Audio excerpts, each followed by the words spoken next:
ದಕ್ಷಿಣ ಕನ್ನಡ ಜಿಲ್ಲೆ ಇವತ್ತು ಆರ್ಥಿಕವಾಗಿ ಮುಂದೆ ಬರಬೇಕಿದ್ರೆ ದಕ್ಷಿಣ ಕನ್ನಡ, ಉಡುಪಿ, ಕಾಸರಗೋಡು ಭಾಗದಲ್ಲಿ ಇವತ್ತು ವಾಣಿಜ್ಯ ಬೆಳೆಯಾಗಿ ಅಡಿಕೆಯನ್ನೇ ಬೆಳೆದು ಆ ಅಡಿಕೆಯ ಮುಖಾಂತರ ಇವತ್ತು ಬದುಕು ಕಟ್ಟಿಕೊಂಡಂಥ ಈ ಸಮಾಜ ಇವತ್ತು ಇಡೀ ರಾಜ್ಯದಲ್ಲಿ ಇತರ ರೈತರಿಗಿಂತ, ಇತರ ಜಿಲ್ಲೆಗಿಂತ ವಿಭಿನ್ನವಾಗಿ ಜೀವನ ಮಾಡುವಂಥ ಒಂದು ಶೈಲಿಯನ್ನು ನೋಡ್ತಾ ಇದ್ದೇವೆ. ಇಂಥ ಒಂದು ಅಡಿಕೆ ಬೆಳೆಗಾರ ಇವತ್ತು ಆರ್ಥಿಕವಾಗಿ ಬೆಳೆ ಕುಸಿತದಿಂದ ಸಂಕಷ್ಟದಲ್ಲಿದ್ದಾರೆ. ಯಾವಾಗ ಆರ್ಥಿಕ ಬೆಳೆಗೆ ಇಲ್ಲ ವಾಣಿಜ್ಯ ಬೆಳೆಗಳಿಗೆ, ಆಹಾರ ಬೆಳೆಗಳಿಗೆ ದರ ಕುಸಿಯುತ್ತದ ಆಗ ಸರ್ಕಾರ ಮಧ್ಯಪ್ರವೇಶ ಮಾಡಿ ಆ ಬೆಂಬಲ ಬೆಲೆ ಘೋಷಣೆ ಮಾಡುವಂಥ ಕೆಲಸವನ್ನು ರಾಜ್ಯ ಸರ್ಕಾರ ಮತ್ತು ಕೇಂದ್ರ ಸರ್ಕಾರ ಆಗಾಗ ಮಾಡ್ತಾ ಇದೆ.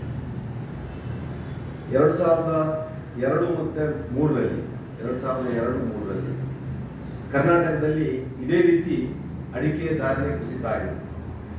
ಆಗ ಎಸ್.ಎಂ. ಕೃಷ್ಣ ರಾಜ್ಯದ ಮುಖ್ಯಮಂತ್ರಿಗಳಾಗಿದ್ದರು. ಅವರು ಕೇಂದ್ರಕ್ಕೆ ಒಂದು ಪ್ರಸ್ತಾವನೆಯನ್ನು ಸಲ್ಲಿಸಿ ಮಾರ್ಕೆಟ್ ಇಂಟರ್ವೆನ್ಷನ್ ಸ್ಕೀಮ್ ಅನ್ನು ತರುವಂತೆ ಕೆಲಸವನ್ನು ಮಾಡಿದರು. ಆ ಮಾರ್ಕೆಟ್ ಇಂಟರ್ವೆನ್ಷನ್ ಸ್ಕೀಮು ಕ್ಯಾಂಪ್ಕೋದ ಮುಖಾಂತರ ಅಡಿಕೆ ಖರೀದಿ ಮಾಡುವ ಮುಖಾಂತರ ಆ ಅಡಿಕೆ ಬೆಳೆಗಾರರನ್ನು ಒಮ್ಮೆ ರಕ್ಷಣೆ ಮಾಡುವಂಥ ಕೆಲಸವನ್ನು ಆ ಸಂದರ್ಭದಲ್ಲಿ ಮಾಡಿತ್ತು. ಆಮೇಲೆ ಅಡಿಕೆ ಧಾರಣೆ ಒಂದು ಸ್ಥಿರವಾಗಿತ್ತು. ಕೋವಿಡ್ ನಂತರ ಅಡಿಕೆ ಧಾರಣೆಯಲ್ಲಿ ಏರಿಕೆಯಾಗಿ ಇಡೀ ದಕ್ಷಿಣ ಕನ್ನಡ ಜಿಲ್ಲೆಯಲ್ಲಿ ಬಾಕಿ ಬೆಳೆ ಬೆಳೆಯುವಂಥ ಬೆಳೆಗಾರರು ಕೂಡ ಅಡಿಕೆಯನ್ನೇ ಬೆಳೆಯುವಂಥ ಸಂಗತಿಯನ್ನು ಮಾಡಿದರು. ಇವತ್ತು ದಕ್ಷಿಣ ಕನ್ನಡ ಜಿಲ್ಲೆಯಲ್ಲಿ 1,09,669 ಹೆಕ್ಟೇರ್ ಅಡಿಕೆಯನ್ನು ಬೆಳೀತಾ ಇದ್ದಾರೆ. ಅಂದರೆ ಇವತ್ತು ಏಕೈಕ ಬೆಳೆ ಅಡಿಕೆಯಾಗಿದೆ. ಈ ಅಡಿಕೆ ಬೆಳೆಯನ್ನೇ ನಂಬಿರುವಂಥ ರೈತ ಇವತ್ತು ಸುಮಾರು 560 ಅಡಿಕೆ ಧಾರಣೆ ಇದ್ದದ್ದು ಇವತ್ತು 320ಕ್ಕೆ ಇಳಿದಾಗ ಇವತ್ತು ಇಡೀ ರೈತನ ಕುಟುಂಬ ಆರ್ಥಿಕವಾಗಿ ಸಂಕಷ್ಟಕ್ಕೆ ಈಡಾಗುವಂಥ ಸಂಗತಿ ಆಗಿದೆ. ತನ್ನ ಮಕ್ಕಳ ವಿದ್ಯಾಭ್ಯಾಸ, ಅರ್ಧದಲ್ಲಿ ಕಟ್ಟಿರುವಂಥ ಮನೆ, ಬ್ಯಾಂಕಲ್ಲಿ ಮಾಡಿರುವಂಥ ಸಾಲ, ಮಕ್ಕಳ ಮದುವೆ, ಈ ಎಲ್ಲವನ್ನು ನಿಭಾವಣೆ ಮಾಡಲಿಕ್ಕೆ ಇವತ್ತು ಕಷ್ಟದಲ್ಲಿರುವಂಥ ಸಂದರ್ಭದಲ್ಲಿ ತಕ್ಷಣ ಅಡಿಕೆಗೆ ಇವತ್ತು ಬೆಂಬಲ ಬೆಲೆಯನ್ನು ಘೋಷಣೆ ಮಾಡಬೇಕು ರಾಜ್ಯ ಸರ್ಕಾರ ಅಂತೇಳಿ ನಾವು ಒತ್ತಾಯವನ್ನು ಮಾಡ್ತಾ ಇದ್ದೇವೆ. ಯಾಕೆ ಇದನ್ನು ಉಲ್ಲೇಖ ಮಾಡ್ತಾ ಇದ್ದಂದ್ರೆ 2019ರಲ್ಲಿ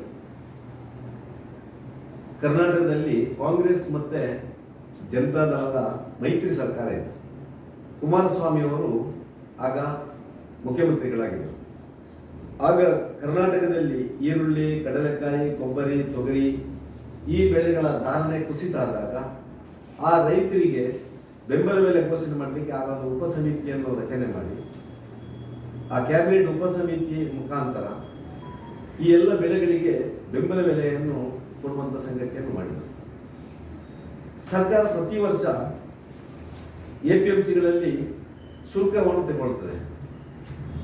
ಆ ಶುಲ್ಕ ಕರ್ನಾಟಕದಲ್ಲಿ ಆವರ್ತನ ನೀತಿಯ ಮುಖಾಂತರ ಮತ್ತೆ ರೈತರಿಗೆ ಸಲ್ಲಬೇಕು. ಬಜೆಟ್ ಅಲ್ಲಿ ಕೂಡ ಆವರ್ತನ ನೀತಿಯನ್ನು ಇರ್ತದೆ. ಆವರ್ತನ ನಿಧಿಯಿಂದ ರಾಜ್ಯ ಸರ್ಕಾರ ಇವತ್ತು ಅಡಿಕೆ ಬೆಳೆಗಾರರಿಗೆ ಬೆಂಬಲ ಬೆಲೆಯನ್ನು ನೀಡಿ ತಕ್ಷಣ ಈ ರೈತರನ್ನು ಇವತ್ತು ಇವತ್ತು ವಿಶೇಷವಾಗಿ ದಕ್ಷಿಣ ಕನ್ನಡ ಜಿಲ್ಲೆಯ ರೈತ ಯಾವುದೇ ಆತ್ಮಹತ್ಯೆಗೆ ಹೋಗಲಿಲ್ಲ. ಬಹುಶಃ ಮುಂದಿನ ದಿನಗಳಲ್ಲಿ ಅಂತ ಯಾವುದೇ ಅನಾಹುತ ಆಗದ ರೀತಿಯಲ್ಲಿ ತಡೆಗಟ್ಟುವಂಥ ಕೆಲಸವನ್ನು ಕರ್ನಾಟಕ ಸರ್ಕಾರ ತಕ್ಷಣ ಮಾಡಬೇಕು.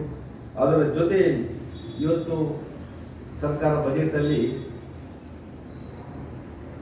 ರೈತರ ಅಲ್ಪಾವಧಿ ಸಾಲ, ಬೆಳೆ ಸಾಲಕ್ಕೆ 0% 3 ಲಕ್ಷದಿಂದ 5 ಲಕ್ಷ ರೂಪಾಯಿ ತನಕ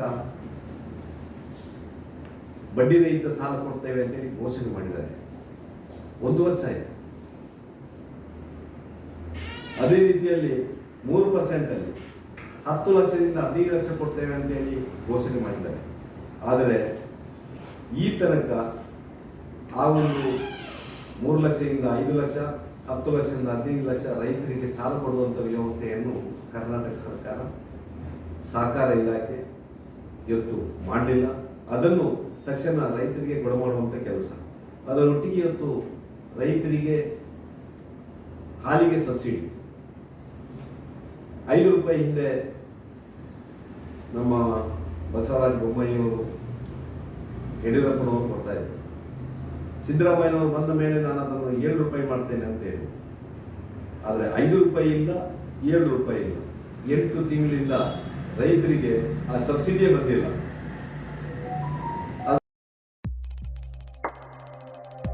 ವಸ್ತುನಿಷ್ಠತೆ, ವಿಶ್ವಾಸಾರ್ಹತೆ, ನಿಖರತೆಗಾಗಿ ನೋಡ್ತಾ ಇರಿ ನ್ಯೂಸ್ ಪುತ್ತೂರು, ಜನಮನದ ಪ್ರತಿಧ್ವನಿ.